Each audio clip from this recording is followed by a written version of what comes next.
Welcome to the deep dive. We're here to, tear apart your reading lists, your notes, all that source material, and really synthesize the actionable stuff hidden inside. So today, we've got a really interesting mission. We're analyzing the script from a language learning video that's gotten pretty popular. It promises a major shortcut to fluency. Yeah, exactly. Yeah. We're diving into the script of this lesson that focuses heavily on shadowing. And our goal isn't just, listing the sentences they teach. Right. We want to distill the methodology, the reason they claim this is such a fast track. And what's the big promise? The hook. The hook is massive. It claims you can master 30 sentences one's native speakers supposedly use every single day and have them rolling off your tongue naturally, Okay. all in just 8 minutes. 8 minutes. Wow, that sounds, almost too good to be true, doesn't it? Is it really learning or is it more like a performance, like just mimicking? That's exactly what we need to figure out. That's where this deep dive really starts. Yeah. The source video calls its main technique shattering, the fastest way to speak English fluently. Okay. But let's clarify what shadowing actually is in this context, Yeah. especially for, listeners who already know a bit about language learning. It's not just basic repetition. Right. Okay. So let's unpack that. If it's more than just repeating words like a parrot, what are the specific instructions they're giving the learner? What's the mechanism? Well, the instructions are designed to sort of bypass a lot of the usual thinking. You're told, Mhm. listen, then repeat exactly what you hear. Exactly. Exactly. The focus is intense. Copy the rhythm, the tone, the speed. And here's the maybe controversial part. Hmm. The instruction is explicitly don't think about grammar. Ah, okay. See, that's the part that makes you pause, isn't it? If you're a serious learner, hearing "don't think about grammar" might ring some alarm bells. Yeah. You worry, okay, how am I going to actually create my own sentences later if I'm just copying? Does this just lock you into these 30 phrases? It's a really valid concern.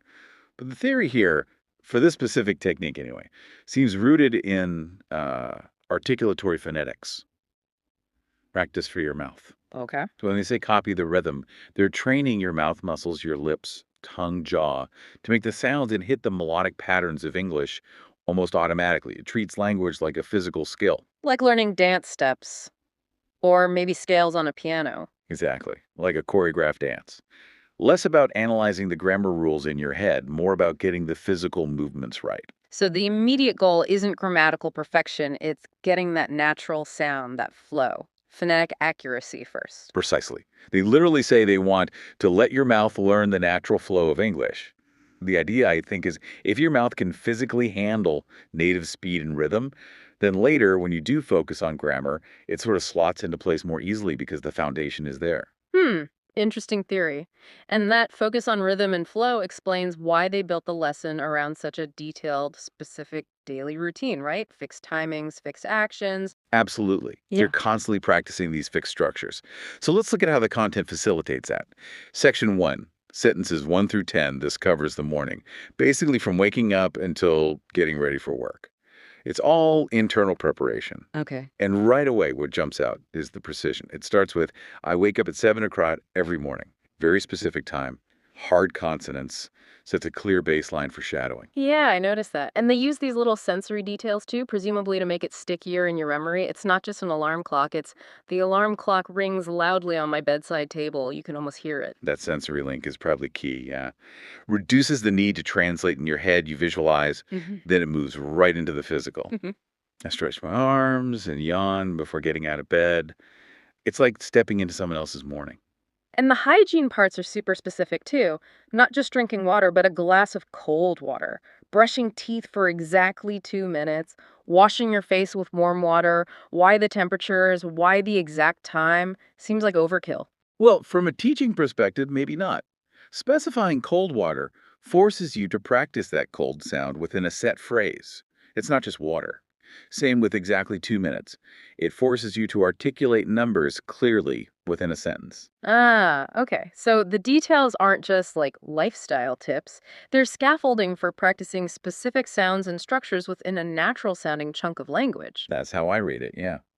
Then it includes washing the face with warm water and soap, looking in the mirror, combing hair to make it look neat.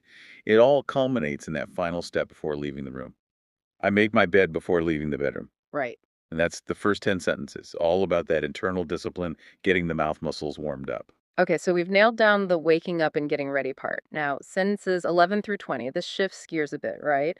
More towards breakfast, chores, getting ready to face the world. And this is where the multitasking comes in, which feels very modern. Definitely. Moving to the kitchen introduces new verbs, new objects. Starts with a ritual, turning on the coffee machine. Then the meal details again, very specific. Making scrambled eggs and toast. Yeah. Drinking orange juice and hot coffee. No room for ambiguity. And I thought this next sentence was quite clever because it reflects what so many people actually do. I eat breakfast while reading the news on my phone. That structure while doing something is super common and useful. Sounds natural. Yeah, it keeps the language contemporary, doesn't it? Avoid sounding like a dusty textbook. Yeah. But you mentioned friction earlier. Here's maybe a bit. The routine includes after breakfast, I wash the dishes in the sink immediately. Okay, hold on. Making scrambled eggs, then washing the dishes right away, while also having read the news on the phone during breakfast. This isn't just a routine, it's like peak efficiency model. Might be a bit intimidating for someone struggling. Huh. Yeah, it is pretty aspirational, isn't it? But I think you're touching on something important. The source probably isn't aiming for like relatable levels of procrastination. Right. It's aiming for a reliable step by step sequence. The stricter the modeled routine, the easier it is to just follow along and shadow the sentences in order. The structure supports the process of shadowing. Okay, that makes sense. It's structure over realism. Then the focus shifts again. Preparation for work, choosing clothes, checking things. Exactly. And again, with the specifics, clothes aren't just put on, they're chosen carefully. And we get those visual anchors. I put on my favorite blue shirt and black pants. Specific colors, specific items, easier to picture, easier to shadow. The checking actions also get specific language. Checking the weather forecast on the phone. Packing lunch. And notice this detail. Packing lunch in a small container. Why small? Again, probably forces practice of that adjective. Mm, Small.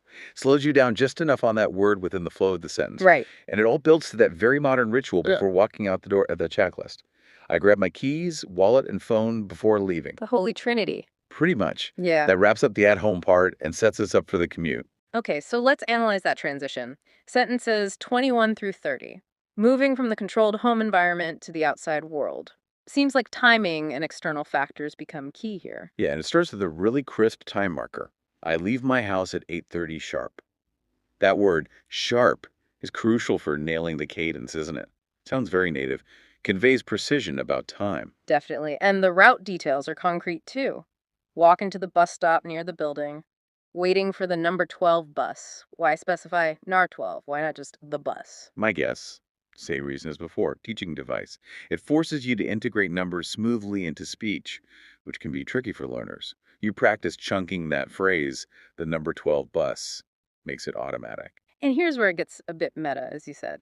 The learning method itself becomes part of the routine. On the bus, I listen to English podcasts. Exactly. It's reinforcing the immersion idea. The life you're shadowing includes the act of learning, and the timeline closes just as precisely as it opened. I arrive at my office at 9:45. Okay, final stretch. The first few actions at work.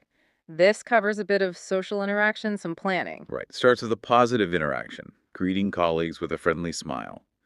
Then the necessary work prep. I check my emails and make a to-do list.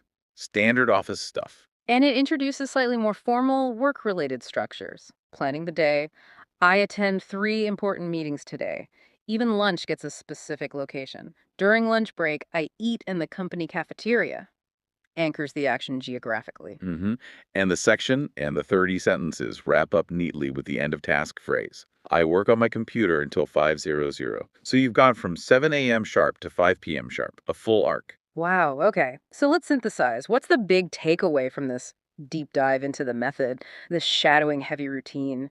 What's it really achieving? Well, I think the power here, if it works as claimed, isn't just about memorizing 30 sentences. It's about embedding these complete, specific, fixed action, fixed time structures right into your muscle memory. By making you copy speed and rhythm before analyzing grammar, It's essentially trying to train your mouth to produce natural sounding chunks automatically. It wants to bypass that slow, analytical part of your brain that often trips over grammar rules. Making it feel automatic, like you're not consciously constructing every sentence. Okay, so we've covered these 30 essential sentences for the first part of the day, but the source video, it explicitly says this is only halfway through my day. Exactly. That's the hook for the next part. Tomorrow's deep dive apparently covers the evening routine, plus what they call the 5 secret words that make you sound 100% native. Ah, the secret sauce. Probably things like natural fillers, transition words, the little things that smooth out conversation. Definitely something to look forward to. But for today, let's leave you, the listener, with that practical challenge from the source to really make this stick. Practice that specificity we talked about. That's the one. The challenge is to take that structure, adjust it for your own life, but really nail the rhythm and the use of sharp. The structure is I leave my house at sharp. Get that flow right. Master that specific structure. Feel that rhythm. That's putting the muscle memory idea into practice. We'll catch you next time for the rest of the routine and those secret words.